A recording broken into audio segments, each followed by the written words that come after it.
സനിസ ശോഭ ചന്ദ്രൻ വിശദാംശങ്ങൾ നൽകും. സനിസ, ഡോക്ടർ ഹാരിസിനെതിരെ ഇനി കാര്യമായ അന്വേഷണങ്ങൾക്കോ അല്ലെങ്കിൽ കാര്യമായ നടപടികളിലേക്കോ പോകുന്നില്ല എന്ന ഇപ്പോഴത്തെ മെഡിക്കൽ കോളേജ് സൂപ്രണ്ടിന്റെയോ പ്രിൻസിപ്പലിന്റെയോ ഭരണസമിതിയുടെയോ വാദം പൂർണ്ണമായും വിശ്വാസത്തിലെടുക്കാൻ കഴിയുമോ?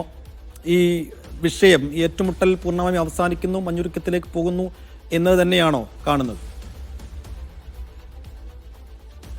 അതേ സൈഫുദ്ദീൻ, ഡോക്ടർ ഹാരിസിനെ കൊടുക്കാൻ ശ്രമിച്ച് സർക്കാർ സ്വയം കുടുങ്ങുമെന്ന ഒരു സ്ഥിതി വന്നപ്പോൾ ഒരു മഞ്ഞുരുക്കത്തിലേക്ക് നീണ്ടിരിക്കുകയാണ് ഈ ഒരു വിഷയം. തിങ്കളാഴ്ച സമർപ്പിക്കാൻ പോകുന്ന റിപ്പോർട്ടിൽ ഡോക്ടർ ഹാരിസിനെതിരെ ഒരു നടപടിയും ഉണ്ടാവാനുള്ള ഒരു വിദൂര സാധ്യത പോലും ഇല്ലെന്ന് നമുക്ക് പറയാം. കാരണം ഈ ഉപകരണം കാണാതായതിൽ ഹാരിസിനെതിരെ ഒരു നടപടിയും എടുക്കാൻ കഴിയില്ല. അതുപോലെ തന്നെ മറ്റ് വിഷയങ്ങളിലൊന്നും, മറ്റുന്നയിച്ച ഒരു ആരോപണങ്ങളിലും ഡോക്ടർ ഹാരിസിനെതിരെ ഒരു നടപടിയും എടുക്കാൻ കഴിയില്ല. പിന്നെ ഡോക്ടർ ഹാരിസിന്റെ മുറിയിൽ നിന്നും ഇത്തരത്തിൽ ഒരു ഉപകരണം കണ്ടെടുത്ത നെഫ്രോസ്കോപ്പുകൾ കണ്ടെടുത്തത് മെസ്ലോസ്കോപ്പാണെന്ന് തെറ്റിദ്ധരിച്ചാണെന്നുള്ള കാര്യവും വിശദമായി ആ പെട്ടി വിവാദം അത്തരത്തിൽ വലിയ രീതിയിൽ പൊളിഞ്ഞിരിക്കുകയാണ്. അതുകൊണ്ട് തന്നെ ഇനിയൊരു ആരോപണം അല്ലെങ്കിൽ ഇനിയൊരു നടപടി ഡോക്ടർ ഹാരിസിന് മുന്നിൽ എടുക്കാൻ പറ്റാത്ത ഒരു അവസ്ഥയിലേക്ക് സർക്കാർ മാറിയിരിക്കുകയാണ്.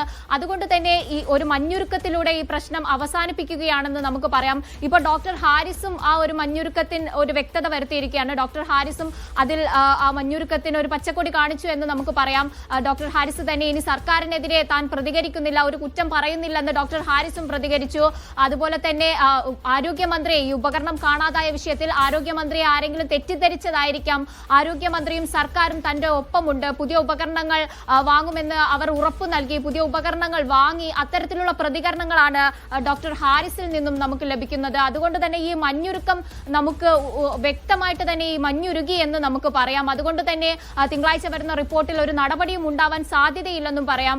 കൂടാതെ തന്നെ ഈ KGMCTA പോലെയുള്ള സംഘടനകൾ ഡോക്ടർ ഹാരിസിനോട് ഇനി മാധ്യമങ്ങളോട് പ്രതികരിക്കരുതെന്ന് പറയുന്നുണ്ട്. അപ്പോൾ സംഘടനകളുമായിട്ട് നേരത്തെ ആരോഗ്യമന്ത്രി ചർച്ച നടന്നിരുന്നു. അപ്പോൾ എല്ലാം കൂടി കൂട്ടി വായിക്കുമ്പോൾ ഒരു തരത്തിലും ഇനിയൊരു നടപടി ഉണ്ടാവില്ല. മഞ്ഞുരുകി, ഈ വിവാദം ഇവിടത്തോടെ അവസാനിക്കുകയാണ് എന്ന് വേണം പറയാൻ. കൂടുതലായിട്ട് ഈ വിഷയത്തിലേക്ക് പറയുകയാണെങ്കിൽ ഡോക്ടർ ഹാരിസ് ഉന്നയിച്ച എല്ലാ ആരോപണങ്ങളും സത്യമാണെന്ന് പൊതുജനങ്ങൾക്ക് മനസ്സിലായിട്ടുണ്ട്. അതുപോലെ തന്നെ ഡോക്ടർ തുറന്ന പോരിനില്ല, ഇനി കോൺട്രവേഴ്ഷ്യൽ ആയിട്ടുള്ള ഒരു കാര്യങ്ങളും സർക്കാരിനെതിരെ പറയില്ല എന്നൊക്കെ ഡോക്ടർ ഹാരിസ് പറയുമ്പോഴും അദ്ദേഹം അറിയാതെ അദ്ദേഹത്തിന്റെ മുറി മറ്റൊരു താഴിട്ട് പൂട്ടിയതിൽ, അതിനകത്ത് പരിശോധന നടത്തിയതിലൊക്കെയുള്ള അനിഷ്ടം, അതൃപ്തി അത് രാവിലെ തുറന്നു പറയുന്നത് നമ്മൾ കണ്ടു.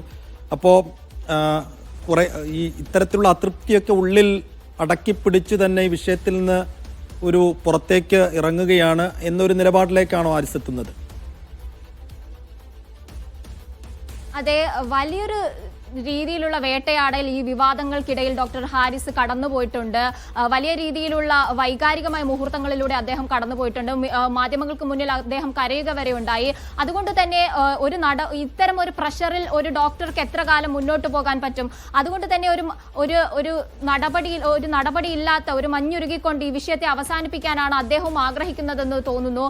ഈ തന്റെ മുറിയിലേക്ക് അനുവാദമില്ലാതെ ആർക്കും കയറാം എന്ന് പറയുന്ന ഒരു അവസ്ഥയിലേക്ക് അദ്ദേഹം മാറിയിട്ടുണ്ടെന്ന് വേണം പറയാം. പക്ഷെ അപ്പോൾ പോലും ചില ഭാഗങ്ങളിൽ, ചില പ്രതികരണങ്ങളിൽ അദ്ദേഹം അറിയില്ല, ആരോ ആരോഗ്യമന്ത്രിയെ തെറ്റിദ്ധരിപ്പിച്ചു, അത്തരത്തിൽ അദ്ദേഹം അറിയാതെ അദ്ദേഹത്തിന്റെ അനിഷ്ടം പുറത്തു വരുന്നുണ്ടെങ്കിൽ പോലും ഈ ഒരു വിവാദം ഇവിടെ കെട്ടണയണം, അല്ലെങ്കിൽ ഇവിടെ മഞ്ഞുരുകി അത് തീരണമെന്ന് അദ്ദേഹവും ആഗ്രഹിക്കുന്നുണ്ട് എന്ന് വേണം പറയാം. എത്ര കാലം ഒരു സിസ്റ്റത്തിന്റെ ഒരു ഇററിനെ മുന്നോട്ട് വെച്ച അത് പറഞ്ഞ ഒരു ഉദ്യോഗസ്ഥന് എത്ര കാലം ഈ വിവാദങ്ങൾക്കിടയിൽ പിടിച്ചു നിൽക്കാൻ പറ്റും, ഈ പ്രഷറിൽ പിടിച്ചു നിൽക്കാൻ പറ്റും എന്നത് നമുക്ക് എല്ലാവർക്കും അറിയുന്ന ഒരു കാര്യമാണ്. അദ്ദേഹം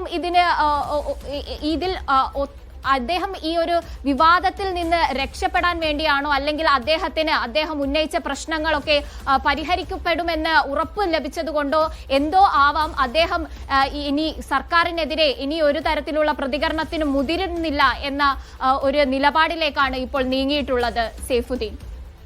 ശരി.